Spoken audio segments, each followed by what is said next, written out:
नमस्कार दोस्तों मुझे सचिकांत दास आपण मानक स्वागत करुच्ची आज पुणी गोटे रोमांचकर वीडियो रे देखो सांग मैंने केते बड़ मशीन बाबा रे बाबा ए साइड रे देखंतु ऊपर को जीवाई सीढ़ी रही एपट बाम पट साइड रे लिफ्ट र सुविधा रही लोक मैंने ऊपर जाई जेमती काम करि परिबे।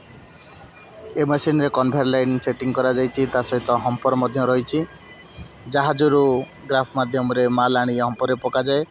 हम्पर रो कन्वेयर लाइन जरिया रे माल आगु को जाई प्लॉट रे पड़े एवं डायरेक्ट ट्रेन लोडिंग दिया जाय पारे।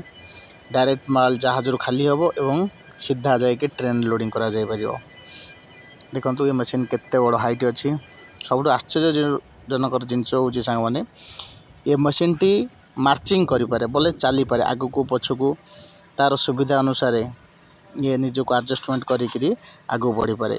वर्तमान पई रहूची जय जगन्नाथ।